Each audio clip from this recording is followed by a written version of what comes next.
আমাকে লিখছেন যে রাসেল ভাই, গতকাল অর্থাৎ আজকে সেই গতকাল ধরলে হবে না, উনি যে ঘটনাটা বলছেন সেটা হচ্ছে 22/3/2012 এবং এই তারিখের ঘটনা শুনলাম, জানি না এর সত্যতা কতটুকু। আমি জিয়াজ, ঢাকা উত্তরা থেকে বলছি। গতকাল আমরা কয়েকজন ফ্রেন্ড মিলে ভূত এফএম নিয়ে কথা বলছিলাম। তখন আমার একজন ফ্রেন্ড তার একটি ঘটনা বলছিল, যা হলো এইরকম। ঘটনাটা এরকম যে আমার ওই ফ্রেন্ডের নাম হলো শাকিল, ও ঢাকা বনশ্রীতে থাকে। ওর কিছু বিজনেস আছে, এর মধ্যে একটা বিজনেস হলো ওর কয়েকটা পিকআপ ভ্যান আছে এবং ও সেগুলো ভাড়া দেয়। বেশ কিছুদিন আগের ঘটনা।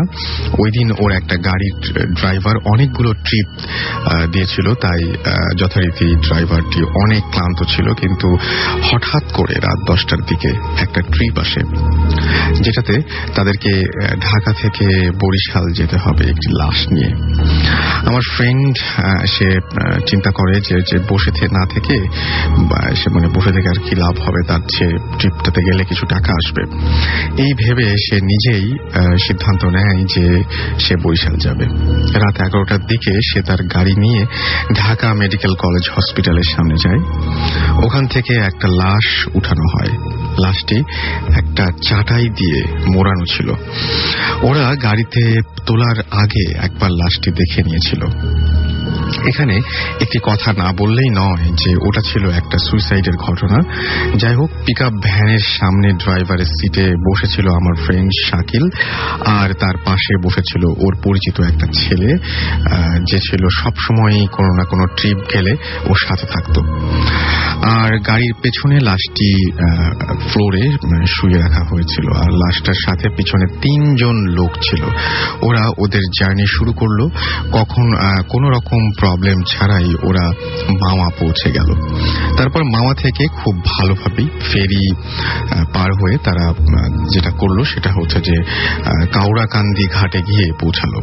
যথারীতি তারা আবার যাত্রা শুরু করলো এবং কাউরাকান্দি ঘাটের কিছুক্ষণ পরে একটা ছোট ব্রিজ আছে, জায়গাটার নাম আমার মনে নেই। ওখানে যাবার কিছুক্ষণ আগে থেকেই ওর খুব যেটা হচ্ছিল সেটা হচ্ছে অস্বস্তি লাগছিল। ওর কেন যেন মনে হচ্ছে যে কে যেন পিছু নিয়েছে ওদের, অর্থাৎ ওর বারবার মনে হচ্ছিল যে গাড়ির পেছনে কেউ যেন আসছে। বাট ও লুকিং গ্লাস থেকে যখনই তাকালো লুকিং গ্লাসের দিকে, দেখা গেল যে পিছনে কিছুই নেই, এমনকি কোনো গাড়িও নেই। যাই হোক, বিপদটা ঘটলো যখন ওরা ব্রিজ পার হলো। ওর গাড়ির স্পিড ছিল তখন আনুমানিক 90 কিলোমিটার, এই স্পিডটা ছিল আর কি 90 কিলোমিটার পার আওয়ার। এবং সে যেটা করলো সেটা হচ্ছে যে সে সময় হঠাৎ করে গাড়ির পেছন থেকে চিৎকার করে উঠলো, লাশের সাথে বসে থাকা 3 জন লোক, লাশ পড়ে গেছে। তখন আমার ফ্রেন্ডটি গাড়ির গতি কমিয়ে দিতে শুরু করলো ও গাড়িটি থামালো। ওরা গাড়ি ঘুরিয়ে ওই জায়গায়, যেহেতু কিছুটা দূরে চলে এসেছিল, গাড়িটা অনেক স্পিডে ছিল সেই জন্য, তো গাড়িটা ঘুরিয়ে যখন সেই জায়গায় আসলো, সে তখন দেখলো যে লাশটি রাস্তার কোথাও নেই। তো তিনি বলছেন যে আপনি হয়তো আমাকে বলছেন যে রাসেল ভাই, আপনি হয়তো দেখেছেন যে পিকআপ ভ্যানের পেছনে জায়গাটা থাকে, ওখানে চারপাশে প্রায় 2.5 থেকে 3 ফিট জায়গা থাকে, যেটা হচ্ছে উঁচু একটা রেলিং এর মতন দিয়ে ঘেরা থাকে, এবং ওইখান থেকে লাশ কোনোভাবেই 3 জন মানুষ থাকা সত্ত্বেও কোনোভাবেই লাশটি পড়ে যেতে পারে এরকম ভাবার কোনো কারণ নেই। যাই হোক, কিভাবে পড়ে গেল সেটা একটা প্রশ্নই থেকে গেল, এবং পেছনে যারা বসেছিল তারা কোনো ঝাঁকুনি অনুভব করেনি, অথচ লাশটা পড়ে গেছে, অর্থাৎ গাড়িটা যে কোনো জায়গায় পড়ে ঝাঁকুনি খেয়েছে এবং সেটা জাম্প করে কোনো জায়গায় চলে গেছে, এরকমও কোনো ঘটনা ঘটেনি। যাই হোক, ওরা সবাই মিলে লাশটা খুঁজতে শুরু করলো। অনেকক্ষণ খোঁজাখুঁজির পরে লাশটা রাস্তার এক পাশে পড়ে থাকতে দেখা গেল। আমার ফ্রেন্ডটি অনেক ভয় পেয়েছিল, তাই গাড়ি থেকে নামেনি। লাশটি পাওয়ার পরে লাশটার সাথে যেই লোকজন ছিল তারা এবং আমার ফ্রেন্ডের গাড়ির যেই হেল্পার ছিল, ওরা সবাই মিলে লাশটি গাড়িতে তুলল। তারপরে ওরা অনেক ভয়ে আবার যাত্রা শুরু করলো। আমার ফ্রেন্ডটি অনেক ভয় পেয়েছিল, কারণ জানতো যে লাশের গাড়িতে অনেক প্রবলেম হয়, কিন্তু ওর কখনো এই অভিজ্ঞতা ছিল না। যাই হোক, ওরা দোয়া পড়তে আস্তে আস্তে একটু করে এগোতে শুরু করলো। এবং মোস্তফাপুর নামে একটা জায়গা আছে যেখানে এসে আবার একটা বিপদের সম্মুখীন হলো তারা। আবার লাশটি পড়ে গেল। এইবারে আমার বন্ধু অনেক বেশি ভয় পেয়ে গেল। গাড়িটি অনেক সামনে চলে এসেছে, যে জায়গায় লাশ পড়ে আছে সেই জায়গা থেকে ও আস্তে আস্তে গাড়ি সাইড করে। এইবার ও কি করবে বুঝে উঠতে পারছে না। তারপরে গাড়ি ঘুরিয়ে লাশটা পড়ে যাবার জায়গাটায় চলে আসে। সবাই গাড়ি থেকে নামে এবং নেমে যায়, কিন্তু আমার ফ্রেন্ডটি গাড়ি থেকে নামলো না। ও বেশি ভয় পেয়ে গিয়েছিল ততক্ষণে। ও গাড়ির গ্লাসগুলো দিকে তাকায় এবং ভয়ে অনেক বেশি ঘামতে শুরু করে। অন্যদিকে বাকি সবাই লাশ খুঁজতে থাকে, কিন্তু কোনোভাবেই লাশ আগের মতোই খুঁজে পাওয়া যাচ্ছিল না। এবং লাশটি যে জায়গায় পড়েছিল ওরা সেই জায়গা থেকে বেশ এগিয়ে গিয়েছিল। এবার গাড়িটি ঘুরিয়ে বরিশালের দিকে আস্তে আস্তে এগোতে থাকলো এবং বাকি সবাই রাস্তার দুই পাশ খুঁজতে থাকে। কিছু দূর এগোনোর পর ওরা লাশটি খুঁজে পায় এবং প্রবলেম হলো তখন যেটা হয়েছিল সেটা হচ্ছে লাশটি যেই চাটাই মোড়ানো ছিল সেই চাটাইটা অনেক অংশ নষ্ট হয়ে গিয়েছিল বা ছিঁড়ে গিয়েছিল। আমার বন্ধুটি তখন গাড়ি থেকে নেমে আসে। ওরা ধরে নেয় যে লাশটি পড়ে যাওয়ার ফলে যেটা হয়েছে সেটা হচ্ছে চাটাইটা ছিঁড়ে গেছে, কিন্তু ওরা তখনই আবিষ্কার করলো যে লাশটির গলা থেকে মাথার অংশটুকু নেই। ওরা সবাই তখন অনেক বেশি ভয় পেয়ে গিয়েছিল। অনেক খোঁজাখুঁজির পরে ওরা কোনোভাবেই মাথাটা আর খুঁজে পেল না, কিন্তু ওরা যখন গাড়িতে লাশ নিয়ে উঠেছিল তখন লাশটির মাথা ছিল এবং তারা সেটা দেখেও নিয়েছিল। তাহলে এই লাশটা মাথাটা গেল কোথায়? এরপরে কি হয়েছিল তা ওর কাছ থেকে আর জানা হয়নি। আমার ফ্রেন্ডের কথাগুলো বলতে গিয়ে ওর সমস্ত গায়ের লোম দাঁড়িয়ে গিয়েছিল এবং ওর মধ্যে তখন অনেক ভয় কাজ করছিল। আমি জানি না এই ঘটনা কিভাবে ব্যাখ্যা করা যাবে। এবং তারপরে লিখেছেন যে তিনি স্টুডিওতে আসতে পারবে না, তার ঘটনা যেন শেয়ার করা হয়। আমি শেয়ার করে ফেললাম এই ঘটনাটি, তবে বাকি অংশটুকু তারপরে কোনো প্রবলেম হয়েছিল কিনা এটা জানতে পারলে খুব ভালো হতো। ঘটনাটি কমপ্লিট না, বাট আমার পড়তে গিয়ে খুব ভালো লেগেছিল, সো আপনাদের সাথে শেয়ার করলাম। শুরু আমি ঘটনা চলে যাচ্ছি ডিরেক্টলি। ঘটনা আমি 9 তারিখে প্রোগ্রাম করার পর আমি যথারীতি আমার কর্মস্থলে আবার চলে যাই। ঘটনার সূত্রপাত হয় এর 3 দিন পর থেকে, দ্যাট ইজ 12 তারিখ। 12 তারিখে রাতের বেলায় প্রতিদিনের মতো রাউন্ড টাউন শেষ করে আমি রুমে চলে এসেছি, ডিনার করছি। ডিনার করে ফ্রেশ হতে যাচ্ছি, তো আমার মোবাইলে চার্জ কম ছিল বিধায় আমি মোবাইলটা অফ করে চার্জে দিয়ে আমি ফ্রেশ হতে গিয়েছি ওয়াশরুমে। তো ওয়াশরুমে ঢোকার সময় শুনছিলাম একটা মেসেজ এসেছে। আমি এটাকে পাত্তা দিইনি। আচ্ছা, পাত্তা না দিয়ে আমি ওয়াশরুম থেকে ফ্রেশ হয়ে বের হয়ে আবার কিছুক্ষণ পরে মনে হলো যে আমি তো একটা মেসেজের শব্দ শুনেছিলাম, কিন্তু তখন মনে হলো যেটা যে এই মোবাইল অফ, বাট মেসেজ আসবে কোত্থেকে। তো আমি কিছুটা চিন্তিত ভাবে মোবাইলটা হাতে নিলাম। তো সবচেয়ে মজার ব্যাপার হচ্ছে মোবাইলটা যখন হাতে নিচ্ছিলাম মনে হচ্ছিল খুব ভারী কিছু একটা তুলছি আমি হাত দিয়ে। আচ্ছা, তো মেসেজের দেখলাম 1 নিউ মেসেজ, সেটা অন করলাম। মোবাইল কিন্তু অফ। অন করার সাথে সাথে দেখলাম যে একটা বাংলা একটা SMS এসেছে, কাজটা ভালো করেননি। আচ্ছা, কিন্তু অদ্ভুত ব্যাপার হচ্ছে সেটার কোন সেন্ডারের কোনো নাম্বার নাই সেখানে। আচ্ছা, তো আমি ব্যাপারটাকে আবার দেখার জন্য যখন মোবাইলটা অন করলাম, অন করেও দেখলাম সে মেসেজটা আছে। আচ্ছা, এবং সেন্ডার নাই, অ্যাবসেন্ট সেন্ডারের কোনো নাম্বার সেখানে দেয়া নাই। তো এটা আমি যখন দেখলাম তখন কিছুটা ভয় পাচ্ছিলাম যে আমি কি আসলে ভুল করলাম ব্যাপারটা শেয়ার করে। কিন্তু পরে যেটা হলো যে আমি আবার নিজেকে নিজেই সান্ত্বনা দেওয়ার চেষ্টা করলাম যে না, হয়তোবা এটা হয়তোবা বাইরের কান্ট্রি থেকে যখন মেসেজ আসে মাঝে মাঝে এরকম হয়, কিছু এটাকে আমি নর্মালি চিন্তা করে শুয়ে পড়েছি। পরের দিন রাতের বেলা চিন্তা করলাম, আবার আমি এটা ব্যাপারটা 2-1 জনের শেয়ার করলাম। তো তারা বললো না, এরকম তো হওয়ার কথা না। তখন আমি জাস্ট দেখানোর জন্য যখন মেসেজটা শো করব তখন দেখি ওই মেসেজটা নেই ইনবক্সে। বলে রাখা ভালো যে আমি কোনো এরকম কিছু করি নাই যে মেসেজটা মানে আমি ডিলিটও করি না বা এরকম কিছু করিনি। তো ওদিন রাত্রেবেলা যেটা হলো যে আমি চিন্তা করলাম যে ব্যাপারটা নোট রাখা উচিত, যেটা আপনাকে আমি নোটিস করব পরবর্তীতে। তো নোট রাখতে গিয়ে নোট রাখলাম আমি, ডেট একদম অথেন্টিক রাখার জন্য ব্যাপারটাকে আমি ডেটটা ফিক্স করে ডেটটা লিখে আমি নোট রাখলাম, সেরকম একটা মেসেজ এসছে আমার কাছে। তো রাতে অ্যাজ ইউজুয়াল ঘুমায় পড়লাম। সকালবেলা ঘুম থেকে উঠে যে প্যাডটাতে লিখেছিলাম, আমার হসপিটালের প্যাডের মধ্যে লিখেছিলাম, দেখি ওই প্যাডের মধ্যে ওই দুটো কাগজ নেই যে কাগজগুলোর মধ্যে আমি নোট রেখেছি। তো আমি কিছুটা থমকে গেলাম যে রাত্রেবেলা লিখলাম বাট সকালে দেখছি নাই, আবার সেই মানে আজগুবি SMS।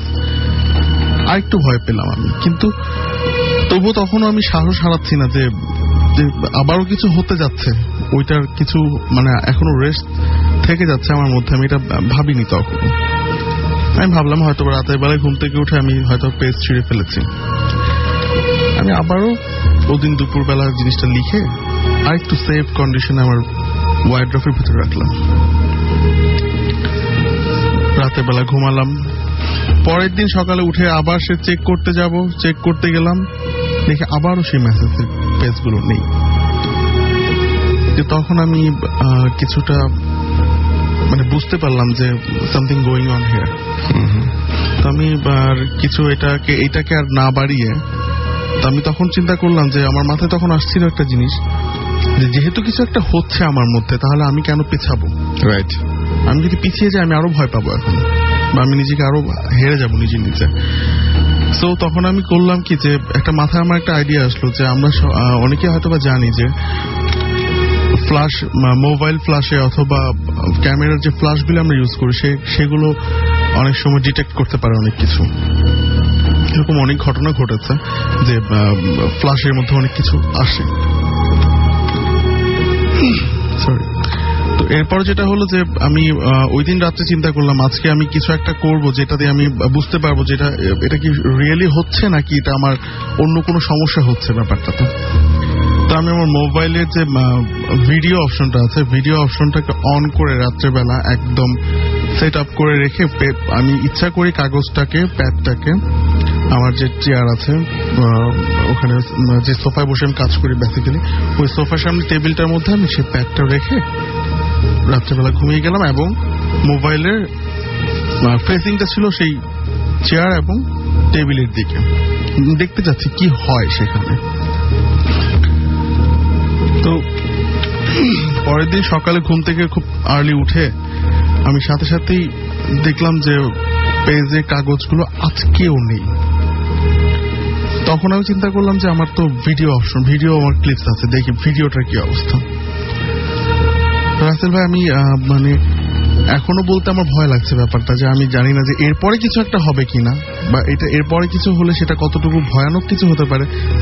বাট আমি এটাকে বদার করছি না বদার করে আমি আপনাকে ব্যাপারটা বলছি, বা আপনার মাধ্যমে সবাইকে জানাচ্ছি ব্যাপারটা। যে প্রথম 1-2 ঘন্টার মধ্যে কিছুই দেখতে পেলাম না আমি। ভিডিওটা জাস্ট একদম শুধু ব্ল্যাক, বাতাসে একটু একটু করে পেজগুলো নড়ছে, তাছাড়া এমন কিছু নোটিস করিনি। জাস্ট 2 ঘন্টা পরে তখন দেখতে পেলাম সামওয়ান আমার ঘরের মধ্যে ঢুকছে, কিন্তু আমার দরজা কিন্তু লক করা। তো কেউ আমার ঘরে ঢুকছে, ঢুকে এসে অ্যাজ ইউজুয়াল আমার চেয়ারে বসলো। স্ট্রাকচারটা জাস্ট আমি আপনাকে এক্সপ্লেন করতে এইভাবে এক্সপ্লেন করবো যে একটা স্ট্রাকচার আসছে, বাট তোমার ব্রেকার যেহেতু অন্ধকার রুম, আমার একটা স্ট্রাকচার আসছে বাহির থেকে, ওই রাস্তার যেসব লাইট আছে, লাইটের ওই লাইট সোর্স থেকে যেটুকু দেখা যাচ্ছে ততটুকু দেখতে পাচ্ছি যে একটা স্ট্রাকচার এসে ঢুকে বসে আর পেজ দুটো নিয়ে আবার চলে গেল। তো এই ভিডিওটা আমি একবার রেখে আমি চিন্তা করলাম যে এটাকে সেভ, মানে এটাকে কালেক্ট করে রাখা উচিত, এবং সাথে সাথে আমি সেটাকে মেমোরি কার্ডে কনভার্ট করলাম এবং আপনার কাছে আজকে আমি দিয়ে গেছি। কিন্তু আমি রিকোয়েস্ট করছি, এটা আমার রিকোয়েস্ট ফর মাই ফ্যামিলি, যে এইটা অন্তত ডিসক্লোজ করাটা হয়তো আমি আর চাচ্ছি না।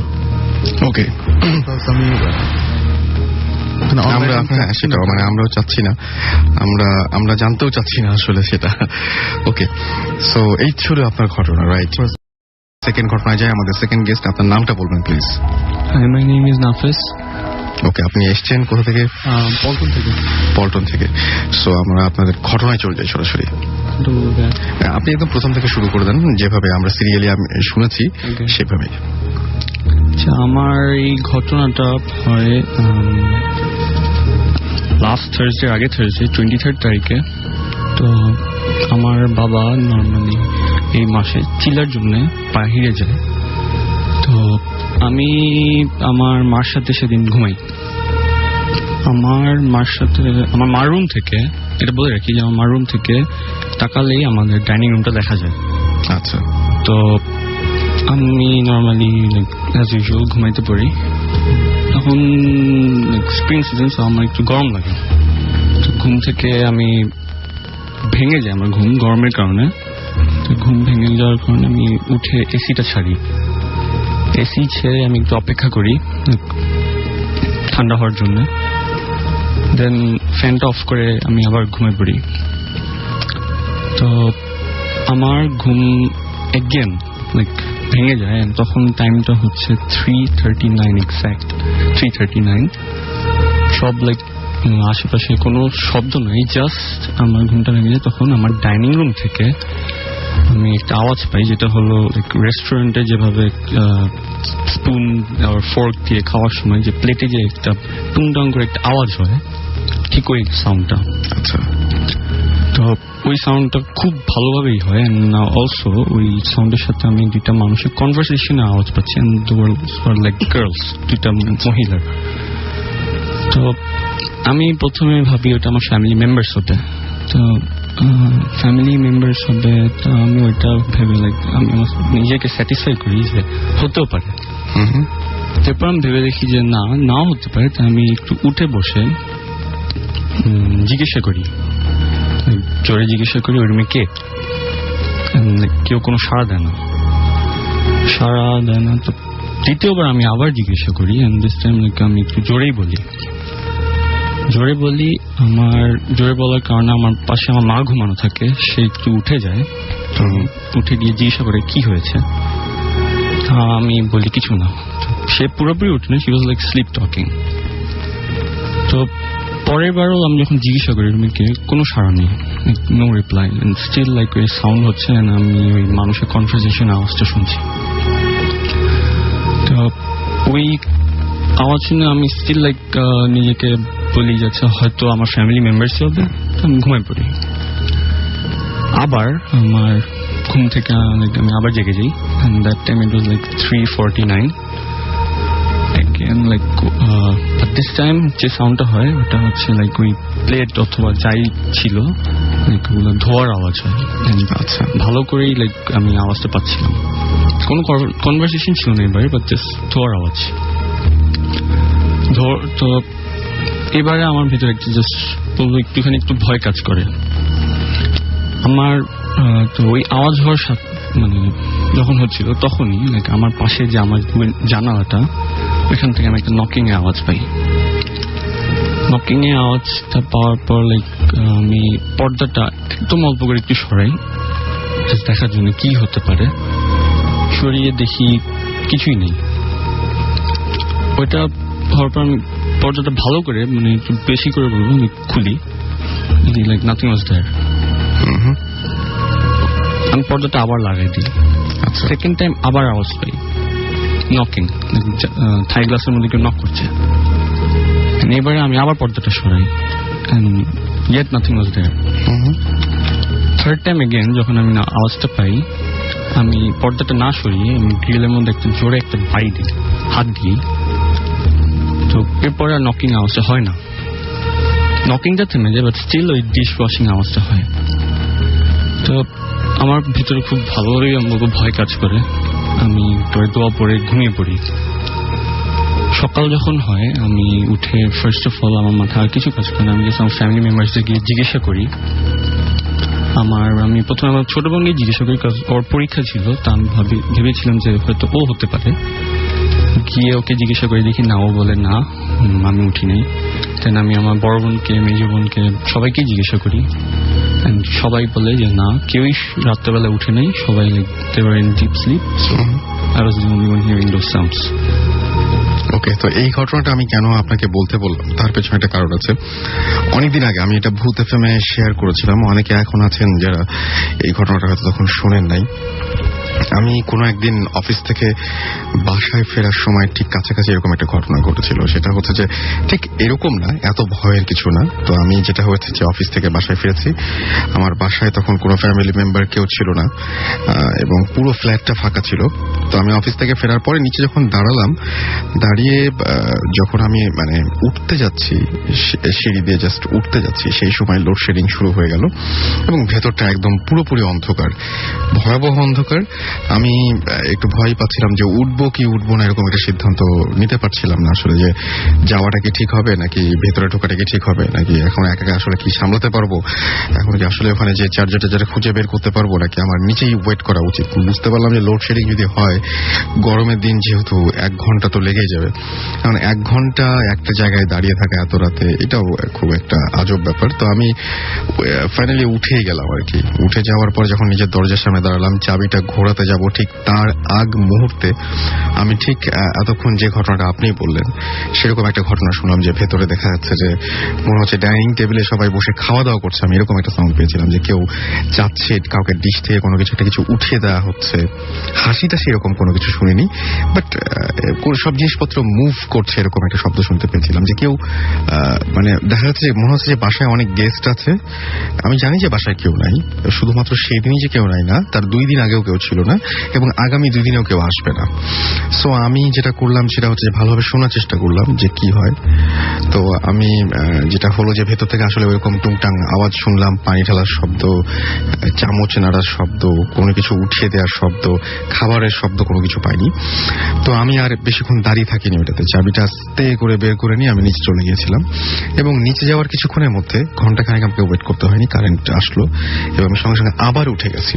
উঠে গিয়ে তারপর দরজা খুলে দেখছি না, ভিতরে কোনো সমস্যাই নাই, ভিতরে কোনো কিছু নাই। কিন্তু আমার খুব অদ্ভুত লেগেছিল, আমি কয়েকবার অনেকক্ষণ পর্যন্ত ভালোভাবে পরীক্ষা করে ভালোভাবে দেখে নিয়েছি এবং বুঝতে চেষ্টা করছি যে আমি যা শুনছি এটা ঠিক কিনা। আমার এটা ভুল হওয়ার কথা না। আমি আমার খুব কাছের মানুষটা জানে, তাদেরকে আমি এই ঘটনাটা বলেছি এবং আপনাদের সাথেও একবার শেয়ার করেছিলাম যতদূর মনে পড়ে। আমি খুবই অবাক লেগেছিল আমার, যে এরকম সাউন্ড, এরকম ভুল হওয়ার কথা না। আমার বাসায় কেউ নাই আমি জানি, এবং আমার এই প্লেট নাড়ার মতো কেউ নাই। তো এই ঘটনাটা আপনার কাছে শুনে আমার কাছে ওই জন্য খুব অবাক লাগলো যে এরকম ঘটনা আপনার সাথে ঘটেছে। আমি জানি না আসলে সেদিন আমার কি হয়েছিল, বাট আমি পুরোপুরি সেদিন ঘাবড়ে গিয়েছিলাম এবং তারপরে বুঝতে পারছেন যে সারাটা রাত আমাকে ওই বাসাটায় একা থাকতে হয়েছিল। তখন আমি বুঝতে পারছি যে ভূত এফএম শোনার পর যাদের একা থাকতে হয় তাদের কত ধরনের সমস্যা হয়। আমি সাধারণত যখন দেখি যে কেউ বলে যে ভূত এফএম শোনার পরে কোনো একটা প্রবলেম হয়েছে, তখন সেই প্রবলেমগুলোকে আমি প্রধানত নাকচ করে দেওয়ার চেষ্টা করি, কারণ এরকম একটা ঘটনা শোনার পরে জানালায় আওয়াজ, খাটের নিচে কারো নিঃশ্বাসের শব্দ, মশারির ভেতরে কোনো হাত, তারপরে হচ্ছে গলার ওপরে কেউ গলা টেপার চেষ্টা, এই সমস্ত আজগুবি ঘটনা কিন্তু ঘটতেই পারে। যদি এটা হচ্ছে আপনি একদম আজকে রাত্রে যদি ঘটে, তাহলে অস্বাভাবিক কিছু হবে না। আপনি আজকে রাত্রে চোখ খুলে হঠাৎ করে আপনার মতো কাউকে দেখতে পারেন। আপনি আজকে রাতের চোখ খুলে আপনার জিনিসপত্র, আপনি যেখানে শুয়েছিলেন, আপনি আপনার খাটটাকে ছাদেও আবিষ্কার করতে পারেন। একদম চমকাবেন না। আমাদের পরবর্তী গেস্টের কাছে আমরা চলে যাচ্ছি। আপনার নামটা একটু বলবেন please. Hello listeners, I am Mehdi Hassan Russell, study from IIUC. ওকে, আমরা সরাসরি ঘটনায় চলে যাবো। আজকে আমি যে ঘটনাটা বলবো সেটা আমার আঙ্কেল থেকে শোনা একটি ঘটনা। ঘটনাটা এখন থেকে 20 থেকে 25 বছর আগে হয়ে যাওয়া একটি ঘটনা। তো ওই সময়টায় আমার আঙ্কেল আর ওনার একটা ফ্রেন্ড একটা বাসায় ভাড়া থাকতো। আমি রাসেল ভাই আগে ওই ফ্রেন্ডটার বিবরণটা দেই। ফ্রেন্ডটা, ওনারা দুজন একই গ্রামের ছিল, তো ওনার মোটামুটি অনেক ক্লোজ ফ্রেন্ড ছিল। তো একই বাসাতে তো ওই ফ্রেন্ড একটু হুজুর টাইপের ছিল। আচ্ছা, আমার আঙ্কেল বলছিল যে উনি নাকি জিন ভূত এগুলো বশ করতে পারত। আচ্ছা আচ্ছা, এমন এরকম ছিল। তো একদিন কোন এক কারণে ওই ফ্রেন্ডটা মারা যায়। তখন কমিউনিকেশন সেক্টরটা এত ডেভেলপ ছিল না যে তাৎক্ষণিক আর কি খবরটা দেয়া যাবে দেশে। তো আমার আঙ্কেল মনে করলো এখন যদি চিঠি পাঠাই তাহলে দেখা যাবে যে আজকে না গিয়ে কালকে সকালে চলে যাবে, তো লাশটা এতক্ষণ রাখা ঠিক না, আমি একটা কাজ করি লাশটা নিয়ে বাড়িতে চলে যাই। তো এটা ভাবার পর আঙ্কেল ঠিক করলো ওই সময়টায় কোনো এক কারণে অ্যাম্বুলেন্স না পেয়ে একটা পিক আপ ভ্যান ভাড়া করলো। আচ্ছা, ভাড়া করে সবকিছু রেডি টেডি করে লাশটা উঠাতে উঠাতে দেখা গেল যে রাতের 8টা বেজে গেল। তো ওনার গ্রামটা ছিল কুড়িগ্রামে একটু পরে, যেতে যেতে মোটামুটি 8 থেকে 9 ঘন্টা লাগতো। তো ওনারা সুন্দরভাবে যাত্রা শুরু করলো। যাত্রা শুরু করতে করতে যেটা হলো যে অনেক রাস্তা ইজিলি কিছু দূর চলে গেল, অনেক দূরে চলে গেল। তো রাত যখন 2টা কি 3টা ওই সময়টায় যেটা হয় যে হঠাৎ করে দেখলো যে ড্রাইভার আর কি ফার্স্টে খেয়াল করলো যে ওনার গাড়ির সামনে দিয়ে একটা কুকুর হেঁটে যাচ্ছে। তো ড্রাইভার আর আমার আঙ্কেলরা একটু মোটামুটি একটু আঁচ করতে পারলো যে লাশের যে গাড়িগুলো আছে ওইগুলোর মধ্যে অনেক কিছুই ঘটতে পারে। তো এটা ইয়ে করে ড্রাইভার করলো কি স্পিডটা একটু বাড়িয়ে দিল। তো বাড়িয়ে দেওয়ার পর রাস্তা অনেকক্ষণই চললো গাড়িটা। কিছু দূর যাওয়ার পর যেটা হলো যে গাড়িটা আর কি স্পিড কমে যাচ্ছে, যে গাড়িটার ক্যারিয়ার কি বেড়ে যাচ্ছে। দেখা গেল রাস্তাতে আমি বলি যে নর্মাল যে গাড়িগুলো থাকে এগুলোর যে ধারণ ক্ষমতা থাকে এর থেকে যদি ওভারলোড হয় তাহলে দেখা যায় যে গাড়িটা একটু স্পিডটা কমে যায়। আচ্ছা, তো ওই সময়টা দেখা গেল এমন যে মাত্র গাড়ির ভিতরে 3 জন মানুষ, আমার আঙ্কেল, ড্রাইভার আর একটা হেল্পার আর লাশটা। কিন্তু দেখা গেল ওখানে এত ভার হইতেছে যে গাড়িটার স্পিড অনেক কমে যাচ্ছে, যে ওই বাসের উপর আরো অনেক কিছু আর কি উঠছে এমন লাগতেছে। তো এটা দেখার পর আঙ্কেল কিছু না করে পিছের দিক তাকালো। যখন ওইখানে লুকিং গ্লাসের দিকে তাকালো তখন যে জিনিসটা দেখে ওটা দেখে আঙ্কেল অনেক ভয়ানক একটা জিনিস দেখে। এটা দেখে চিৎকার করে। চিৎকার করার পর যেটা হয় যে ড্রাইভার তো দেখতে পারে না, হেল্পারও সাথে সাথে পিছে দেখে। যেটা দেখে সেটা হলো লাশটা উঠে বসে গেছে এবং উঠে বসে নিজের হাত নিজে খাচ্ছে। এটা দেখার পর আমার আঙ্কেল সেন্সলেস হয়ে যায়। তো ড্রাইভার আর গাড়িটা থামায়, উনি গাড়িটা আরো স্পিড বাড়িয়ে দেয়। কিছু দূর সামনে যেতে দেখতে পায় যে এতক্ষণ দেখতেছিল কিন্তু কুকুর, শুধু কুকুর গাড়ির সামনে দিয়ে হাঁটতেছিল। বাট এখন দেখতে পাচ্ছে যে গাড়ির সাইডে যে রাস্তাটা আছে ওইখানে যে কলা কাটা কুকুর দাঁড়িয়ে আছে, এমন যে রক্ত পড়তেছে এমন দেখতে পায়। দেখার পর ওরা দোয়া কালাম পড়তে থাকে, গাড়ির স্পিড তো বজায় রাখে। যাওয়ার পর অনেক দূর যাওয়ার পর একটা যে অয়েল যে নেয় পাম্পগুলো আছে ওইগুলো পায়। পাওয়ার পর গাড়িটা ওখানে থামায়। থামানোর পর কি ওই সময়টা আর কি আঙ্কেলকে পানি টানি দিয়ে সেন্সে আনা হয়। সেন্সে আনার পর যেটা হয় যে 3 জন মিলে লাশটার দিকে সাহস করে ওই জায়গায় লোক ছিল ডাক দিয়ে দেখতে যায়। দেখতে গিয়ে যেটা দেখে আমি রাসেল ভাই বলি লাশটা ছিল যেটা আনছিল সেটা ফুললি একটা লাশ ছিল, ডেড বডি ছিল। আর যখন তারা লাশটা দেখতে পায় পুরো লাশের যে কাফনে কাপড় ছিল পুরো রক্তে ভরা, একটা হাত নেই। তো এটা দেখে তারা খুবই ভয় পায় এবং আজানের আগ পর্যন্ত ওই জায়গায় থাকে। তো আজান দেওয়ার পর তারা লাশটা নিয়ে চলে যায়। চলে যাওয়ার পর ওই সময়টা আজানের পর আর কোনো সমস্যা হয় নাই, তারা গ্রামে নিয়ে যায়। গ্রামে নেওয়ার পর সবাইকে একটা ডিসকাস করে। ডিসকাস করার পর হুজুর টুজুরকে বলার পর হুজুর এটা ইয়ে করে যে যখন জানাজা পড়াতে যায় তখন দেখা যায় যে চারিদিকে ঠিকই আছে, সবকিছু ঠিক, ওয়েদার ঠিক।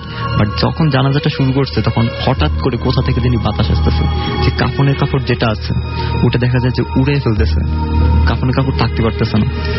তো এমন করার পর অনেক কষ্টে করে আর কি জানাজাটা দেওয়া হয়। দেওয়ার পর কবর টবর দেওয়া হয়। এরপর যে ঘটনাটা ঘটে, কবর দেওয়ার পর আমার আঙ্কেল বাড়িতে ফিরে আসে। পরে যে ঘটনাটা শুনতে পায় যে ওই সময় ওর লাশ কবর দেওয়ার কিছুদিন পরে যে কবরের পাশ দিয়ে কিছু লোক হেঁটে যাচ্ছিল, কবরের পাশে দেখলো, কবরের বাইরে দেখলো যে ওই লোকটার ফেসে একজন লোক বসে কাঁদতেছে। তো এটা দেখে ওনারা ভয় পায়, সবাইকে শেয়ার করে। এরপর থেকে এখন পর্যন্ত নাকি যে রাতের দেখা যায় যে 10টা 12টা বা গ্রামের যেখানে আছে কুড়িগ্রাম ওইখানে দেখা যায় যে রাত 10টা 11টা বাজে, অনেক রাত হয়ে যায়, সবাই ঘুমিয়ে টুমে যায়। তো ওই সময় রাত 10টা 11টা বা 12টার দিকে যেই যায় ওই রকম কিছু একটা ফেস করে। ওকে, অনেক interesting. Thank you so much এরকম একটা ঘটনা শেয়ার করার জন্য।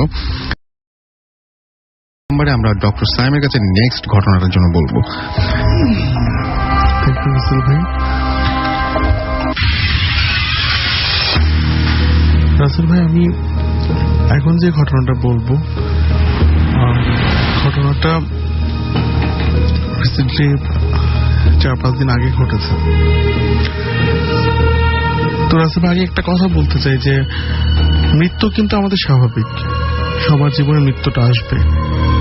আর আমরা ফ্রম রিলিজিয়াস ভিউ থেকে দেখি যে আমরা জানি যে মৃত্যুর সময় আজরাইল আসেন, এসে জান কবজ করে নিয়ে যায়। তো আমি নিজ থেকে মাফ চেয়ে নিচ্ছি, নিজের কাছ থেকে মাফ চেয়ে নিচ্ছি এই জন্য এই ঘটনাটা শেয়ার করার জন্য। 3-4 দিন আগে একটা পেশেন্ট আসে আমাদের কাছে, খুব ডিবিটেলেস পেশেন্ট, একদম 3-4 মাস কোনো ট্রিটমেন্ট পায়নি এরকম একটা পেশেন্ট, যারা খুব অবহেলিত ভাবে একটা পেশেন্টকে রাখা ছিল। সেই পেশেন্টটা আসে, লাস্ট আমাদের হাসপাতালে ভর্তি হয় সকালে এসে। তো পেশেন্টকে আমি প্রথম দিক থেকে পেশেন্টের লোকজনকে কাউন্সেলিং করতে দিচ্ছিলাম যে পেশেন্ট অবস্থা খুব ভালো না, যে কোনো সময় এক্সপায়ার করতে পারে। তো ওনারাও মোটামুটি মেন্টালি প্রিপেয়ার্ড। একটা জিনিস বলি রাসেল, যে ওনারা প্রিপেয়ার্ড। আমাদের কাছে অনেক পেশেন্টরা আসে অযথাই হাওমা করে কান্নাকাটি শুরু করে দেয়, খুব বেশি ইমোশনাল হয়ে যায়, এক্সাইটেড হয়ে যায়। পেশেন্টের লোকজনগুলো খুব রিলিজিয়াস, খুবই রিলিজিয়াস, তারা সবকিছু মানতে রাজি আছে, কোনো সমস্যা নেই। তারা খুব আল্লাহ বিল্লাহ করে, এটা বোঝা যায়। আমি দেখছিলাম যখনই কোনো প্রবলেম ক্রিয়েট হচ্ছে, যখনই পেশেন্টের অবস্থা খারাপের দিকে যাচ্ছে, তখনই তারা যে কোনো একটা সূরা পড়ছে, কানে বেশি বেশি করে লা ইলাহা ইল্লাল্লাহ পড়ছে, এরকম। তো ঘটনাটা ওই সারাদিন এইভাবে দোদুল্যমান ভাবে যাচ্ছে। রাত্রে আমি বলে রেখেছি যে যদি কোনো প্রবলেম হয় আমাকে ডাক দিন, আমি আসবো। তো এই কয়েকদিন কিন্তু প্রচন্ড গরম যাচ্ছিল। ওই দিন রাত্রের পর থেকে অসম্ভব বাতাস আমার রুমে যাচ্ছে, অসম্ভব বাতাস আমি পাচ্ছি আমার রুমে। তো আমি রাতে শুয়ে পড়েছি, ঘুম আসছে। হঠাৎ করে বাইরে থেকে নক আসলো একটা, স্যার একটু আমার আব্বার অবস্থা ভালো না, ছেলেটা বল। উঠে গেলাম আমি, যাওয়ার পর দেখি যে একজন সাদা একটা পাঞ্জাবি বলা একজন লোক দাঁড়িয়ে আছেন, পেশেন্টের মা দাঁড়িয়ে আছেন, আর ছেলে দুটো বসে আছে বাবার পাশে। তো আমি রাউন্ড দেওয়ার সময় নোটিস করিনি যে পাঞ্জাবিওয়ালা লোকটা যে ছিল, তখন আমি নোটিস করিনি, ঘুম চোখে গিয়েছি। তখন এমনি দাঁড়িয়ে দেখছি যে কি হচ্ছে, কি হবে। পেশেন্ট আমি দেখলাম 30/20। আমি একদম কোয়াইট, আমি জেনেই রাখছি যে পেশেন্ট কিছুক্ষণ পর এক্সপায়ার করবে, তো আমি এটার জন্য প্রস্তুত। প্রেশার মেশিন লাগিয়ে রেখেছি, আমি দেখছি যে কি হয়, জাস্ট অবজার্ভ করার জন্য যে কি হয় লাস্টের দিকে, পেশেন্ট একটা মানুষ মারা যাওয়ার সময় কি অবস্থাটা হয় তখন। তো দেখলাম যে প্রেশার ফল করছে, কিন্তু তার পালস ভালো, সবকিছু ভালো আছে, প্রেশারটা আস্তে আস্তে ফল করছে। তো আমি পেশেন্টের ওয়াইফ যে, তিনি জোরে জোরে সূরা ইয়াসিন পড়ছে, একদম উনি মুখস্থ পড়ছে। তার বোঝা যাচ্ছিল যে আসলে ওনারা খুব পায়াস বা খুব রিলিজিয়াস মাইন্ডেড। ছেলে দুটো কোনো কান্নাকাটি না করে কানে কানে জোরে জোরে করে কলিমা দাইবা পড়ছে। মা বলতেছে জোরে জোরে করে পড়ো, কান্নাকাটির দরকার নেই, জোরে জোরে করে পড়ো। আমি দেখলাম যে হঠাৎ করে প্রেশারটা আবার বাড়া শুরু করলো। তো ওই সবচেয়ে মজার ব্যাপার হচ্ছে দরজাটা খোলা ছিল, আমি তো ঢুকেছি রাত্রেবেলা, দরজাটা খোলা ছিল। বুড়া লোকটা আস্তে আস্তে বের হয়ে গেল রুম থেকে বের হয়ে সে চলে গেল। তা আমার মাথায় কাজ করে নাই যে আমি ভেবেছি হয়তো বা মহিলারই ভাইটাই হয়তো বা কেউ এরকম যে নোটিস করার দরকার নেই ব্যাপারটা। তা আমিও বলছি ঠিক আছে, কোনো সমস্যা হলে আবার ডাক দিন আমাকে।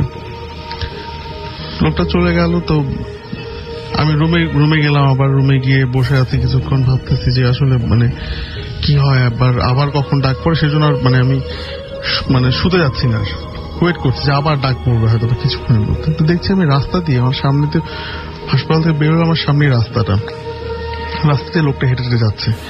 আর একটা জিনিস মজার ব্যাপার হচ্ছে কুকুর ডাকছিল, প্রচন্ড রকমের শব্দ করে কুকুর ডাকছিল তখন।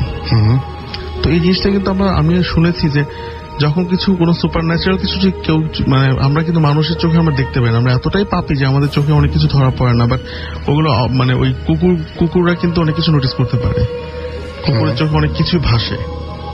দেখা যায় অনেক সময় গোরস্থানের সাইড দিয়ে কোনো কুকুর গেলে হঠাৎ করে মানে চিৎকার করে উঠে, তারা যখন ওই শাস্তিটা দেখতে পারে, কবরের শাস্তিটা। তো কুকুরগুলো চিল্লাচিল্লি করার সময় আমি হঠাৎ করে আমার মনে হলো যে হয়তো বা কিছু একটা, তো আবার ভাবতেছি যে হয়তো বা নিচে কোনো ছেলে মেয়ে হয়তো ডিস্টার্ব করতেছে, রাস্তায় হাঁটতেছে, এই জন্য হয়তো বা এ করছে। একটু পর আবার দেখছি লোকটা ঢুকছে। এবার আমি আগে গেলাম, আগে গিয়ে যাওয়ার সাথে সাথে দেখি ওখানে মানে পেশেন্টের অবস্থা ওরকমই বসে আছে। সবচেয়ে মজার ব্যাপার হচ্ছে তারা কন্টিনিউয়াসলি তারা রিসাইড করছে, কোরআন রিসাইড করছে, যে যা পাচ্ছে সূরা রিসাইড করছে। তো ওই লোকটা আসছে না, তো আমি তাকে জিজ্ঞেস করলাম যে আচ্ছা আপনাদের সাথে হুজুরকে? বললো যে হুজুর কই দেখছেন আপনি? বললো এই যে মাত্র যে ওনার মানে পায়ের দিকে দাঁড়িয়েছিল, হুজুরটা কে?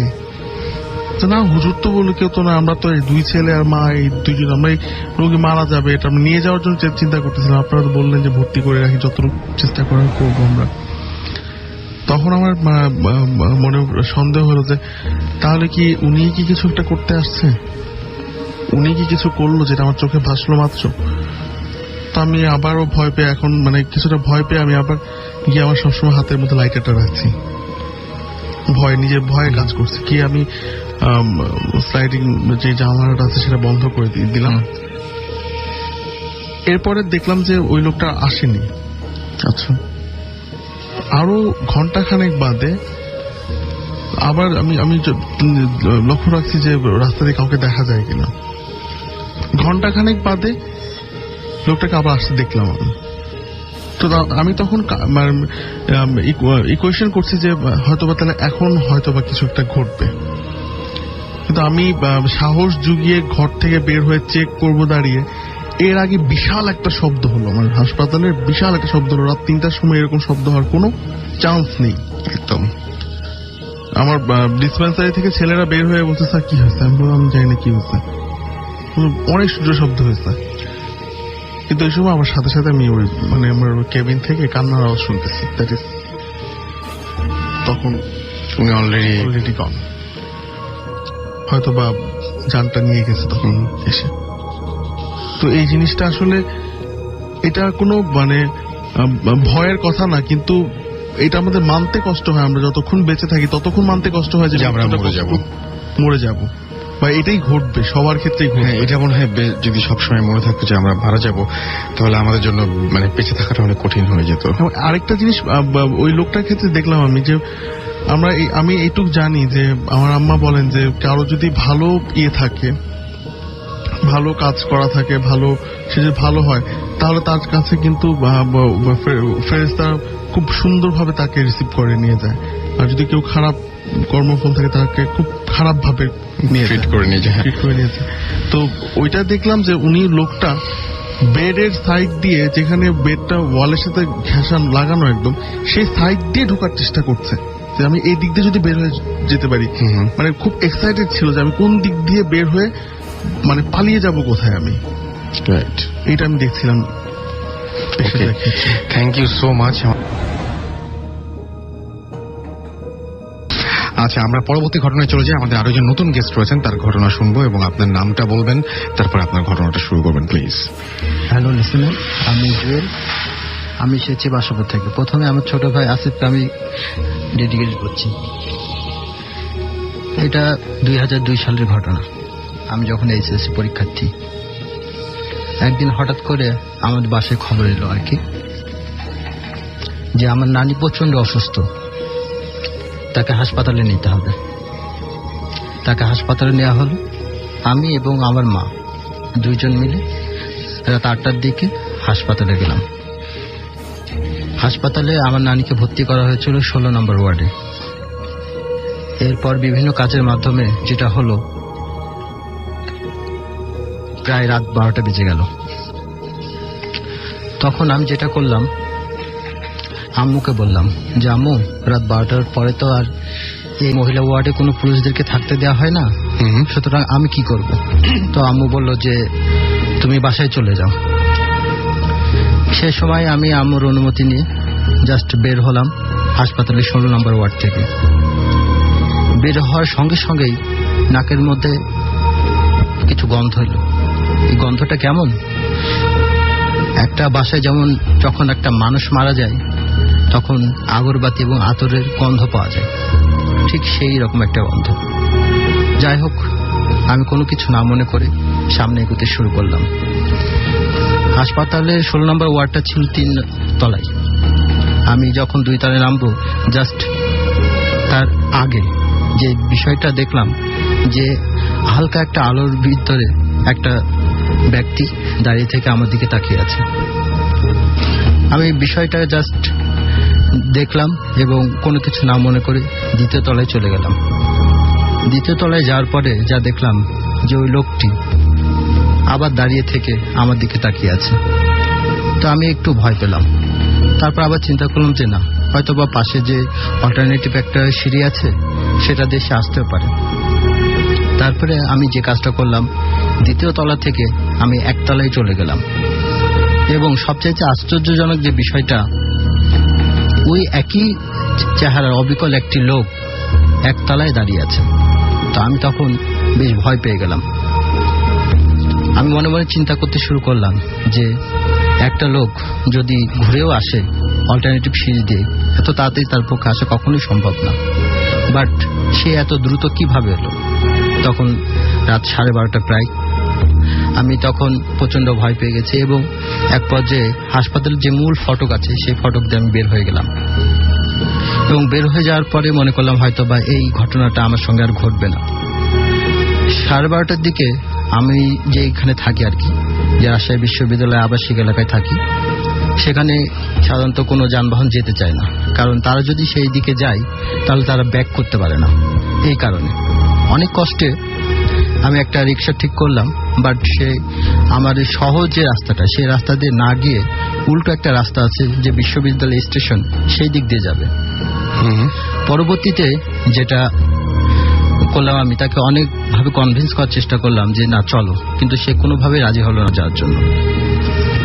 তো আমি বললাম আচ্ছা ঠিক আছে, তুমি যে রাস্তা দিয়ে যেতে চাও সেই রাস্তা দিয়ে চলো। আমি রিক্সায় উঠলাম, রিক্সাওয়ালা রিক্সা চালাতে শুরু করলো। কিন্তু আশ্চর্যজনক বিষয় যেটা হলো যে যখন রিক্সা চলছিল আমি হঠাৎ করে একদিকে তাকালাম, দেখলাম যে একটা গাছের নিচে সেখানে হালকা আলো পড়ছে। সেই জায়গায় দেখি যে অবিকল সেই লোকটা আমার দিকে তাকিয়ে আছে। আমি কোনো কিছু বুঝতে পারলাম না। আমি প্রচন্ড ভয় পেলাম এবং সামনের দিকে তাকালাম, কিন্তু কেন যেন বারবার আমার চোখ বিভিন্ন দিকে চলে যাচ্ছিল এবং ওই লোকটিকে দেখছিলাম। এক পর্যায়ে যে বিষয়টা ফিল করলাম যে রিক্সাওয়ালা ছিল, উনি দোয়া পড়া শুরু করলেন এবং দ্রুত বেগে তার রিক্সাটা টানল। এবং হাফ অ্যান আওয়ারের ভিতরে যে বিষয়টা হলো সেটা আমি সেই বিশ্ববিদ্যালয় স্টেশনে গিয়ে পৌঁছালাম এবং রিক্সাওয়ালাকে জিজ্ঞাসা করলাম যে কি ব্যাপার, তুমি হঠাৎ করে এত দ্রুত রিক্সাটা টান দিলে এবং চলে আসলে, তুমি কি কিছু দেখেছো? সে বলল যে এত কথা বলে তো লাভ নেই, আমার ভাড়াটা দেন, আমি চলে যাই। তো সে ভাড়াটা নিয়ে চলে গেল। এখন আমাকে যেখানে নামিয়ে দিল সেখান থেকে যদি আমি ভালোভাবে আমার বাসায় যেতে চাই কোনো রিস্ক ছাড়া, তাহলে আমাকে যে কাজটি করতে হবে, আমাকে 20 মিনিট সময় নিতে হবে। কিন্তু আমি প্রচন্ড ভীত ছিলাম, সেজন্য আমি চিন্তা করলাম যে না, যে শর্টকাট যে রাস্তাটি আছে সেই রাস্তা দিয়ে আমি যাব। কিন্তু এখানে কিছু ইনফরমেশন দিয়ে রাখা ভালো যে শর্টকাট যে রাস্তাটা ছিল সেটা ছিল রাজশাহী বিশ্ববিদ্যালয়ের জওহর নামক একটি জায়গায়। এটা 1971 সালে পাকিস্তানি আর্মিদের ক্যাম্প ছিল। এই ক্যাম্পে পাকিস্তানি সেনাবাহিনীরা যে কাজটা করত, অসংখ্য বাঙালি নারী এবং পুরুষকে তারা হত্যা করত এবং কাটার যে মেশিনটা আছে ওই মেশিন দিয়ে টুকরো টুকরো করে পাশের পুকুর, হলের পেছনে এবং ওই জায়গায় বদ্ধভূমি নামক একটি জায়গা আছে সেই জায়গাতে তারা ফেলে দিত।